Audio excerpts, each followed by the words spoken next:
Hey guys, this is Michaelantonio live, and just wanted to say a couple of things about what went on this past week.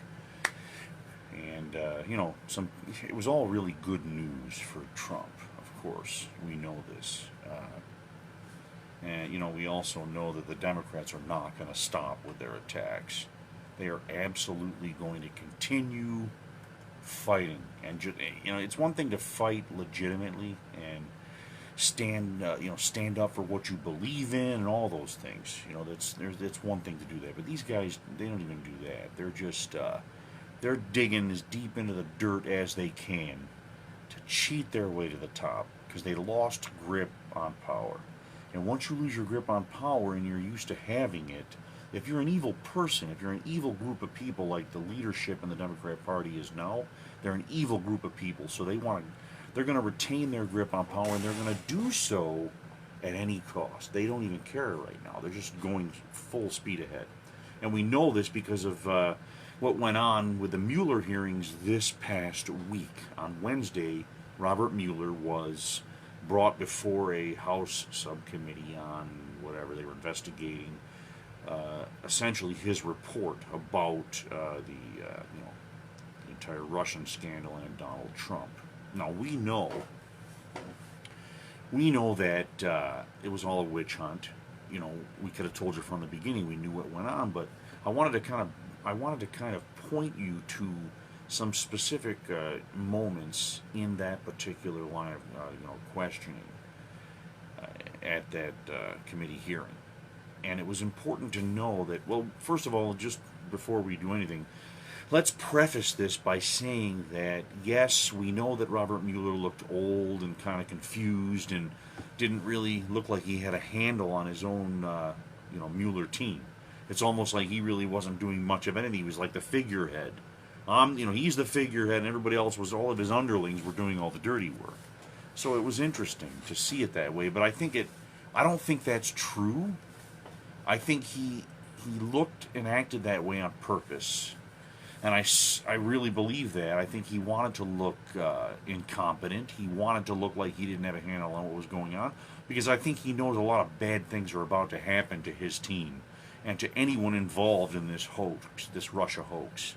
I think he literally understands that people are going to go to prison over this. And that doing this, trying to unseat a duly elected president by illegal means like they used, I think he knows what's going to happen.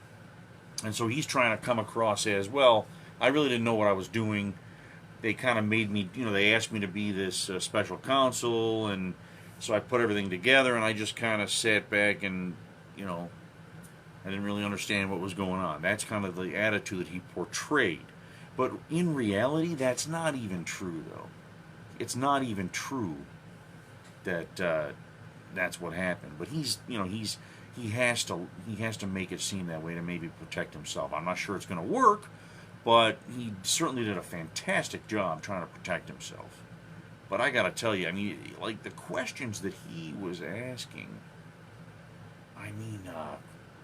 that he was answering, like when he would say, "Well, I'm not going to speak to that," or "I don't remember that," or "I'm not," that's straight out. That's straight out of a courtroom, famous courtroom, drama, where that's all you do is, "I'm going to plead the fifth," or "I don't know," or "I'm not going to speak to that," or he was essentially citing intelligence privilege to keep particular things quiet for the sake of national security, or the privilege of intelligence to say, "Look, I can't let you know what that is. That's got to be redacted. We can't talk about that." Now, a lot of that stuff, he can make it sound that way, but in reality, come on. A lot of that stuff he should have been able to answer, but he wouldn't. One particular question that I thought was interesting, and I know we all know this because we know what went on during this entire investigation. We know what was happening here because we also heard the testimonies of other witnesses, and we also saw, discovery that revealed just how biased this entire FBI team and the DOJ team was. We know that they were biased for Hillary and against Trump. We know this just by looking at the testimonies and the evidence. It's very clear. You can't even question it. If you question it, then you're a partisan. It's obvious you're a partisan. So, delving into this whole concept of partisanship, I mean, we knew, first of all, that many of the members of the investigative team were in the tank for Hillary. They wanted her to win. But it was even deeper than that. Some of the people involved in this investigation against Trump actually worked for the Hillary Clinton campaign. They worked for Hillary specifically. It wasn't even just a bias towards her as a political figure. It was literally saying, hey, I work for this woman. I'm on her side here. So we know this. But I thought it was interesting and very telling that the Democrats, all these congressmen that were in there asking questions, their attitude seemed to be, well, you shouldn't question who is on the team and what their political loyalty is. You shouldn't be questioning it. The question should be, are you competent? Are you competent to execute your duties in this job? In this mission to find the truth. The problem with that is everybody knows that everyone is biased. Every single person is biased. You can find people who are not so biased, who don't have a particular bent, maybe an independent voter who would say, look, I don't particularly care for Trump. However, I care more about the truth than I don't care about Trump. And that's the kind of people that you needed to find. Now, yes, you wanted certain experts that know how to do these things. Obviously, you need professional investigators. You can't just hire anybody. But I think that it's interesting that these Democrats, all they said was, well, we don't, it should be the most competent person. You shouldn't ask it. In fact, one of the questioners asked Mueller, did you, in fact, has anybody ever asked in the past, like, is that historically, true that, other investigators have been asked what their loyalties were, like what political party they were members, of, and those things. And I thought to myself, a light went on in my head. And I thought to myself, why are they not asking that question? I don't get it. Why are they not asking, what is your loyalty here? If you are going to be investigating a sitting president, a sitting U.S. president, are you a member of the Democrat Party? Or do you work for the Democrat Party? Or have you ever worked for the Democrat Party? Are you someone who has, had a particular political agenda in that situation?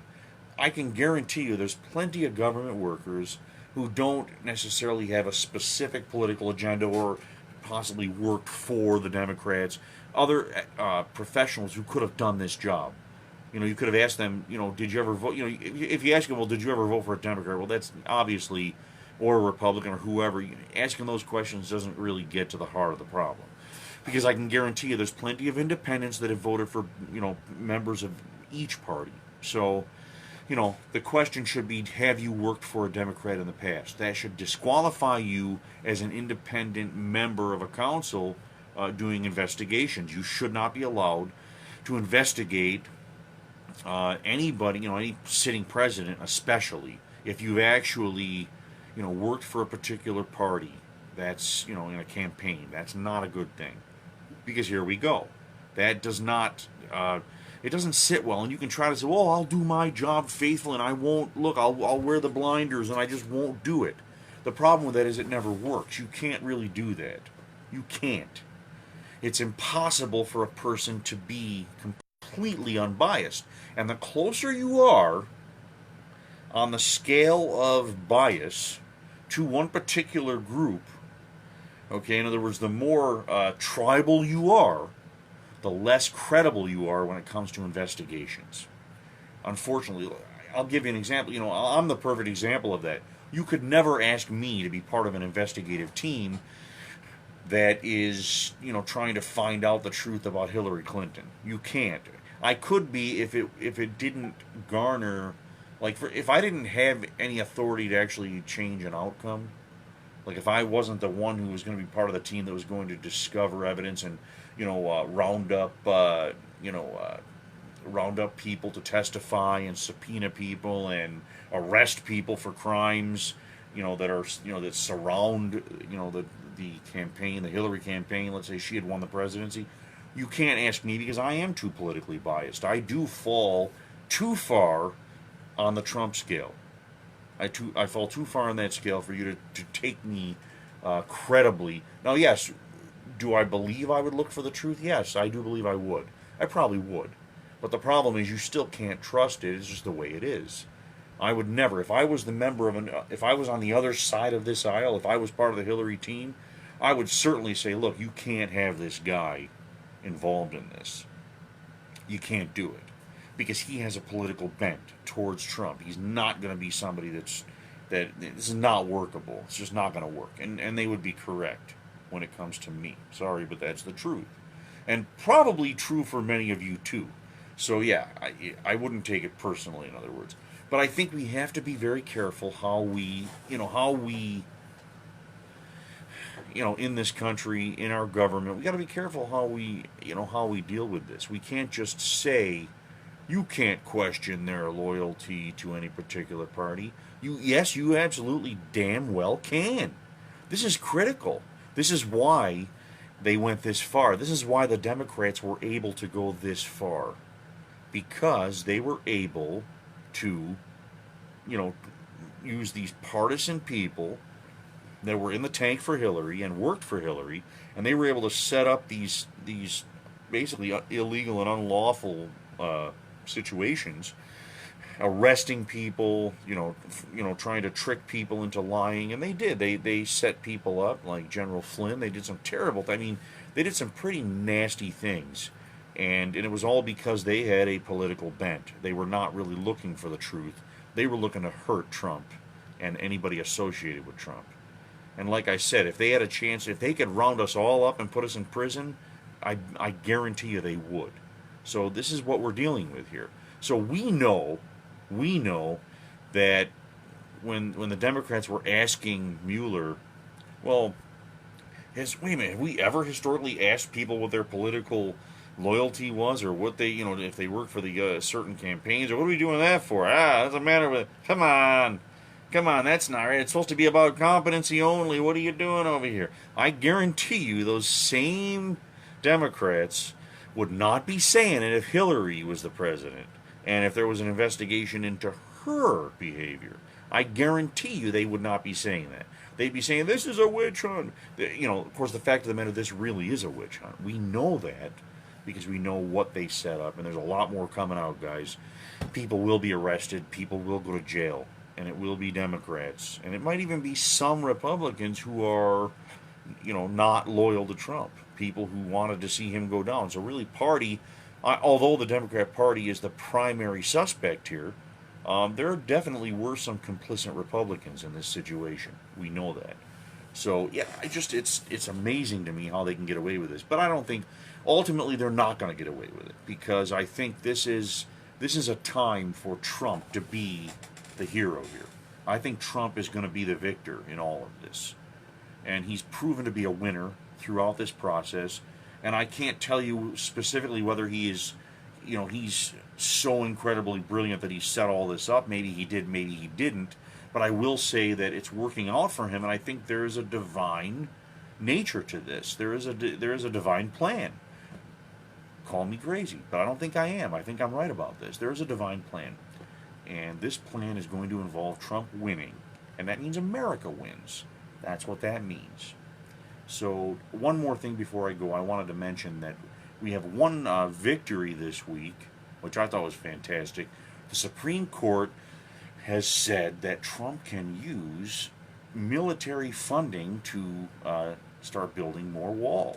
So literally, we can now use military monies that was already allocated to the military to now fund the building of the wall. This is a massive victory, and we're talking about essentially the entire wall being built here in a short time, within the next 2 to 4 years maximum.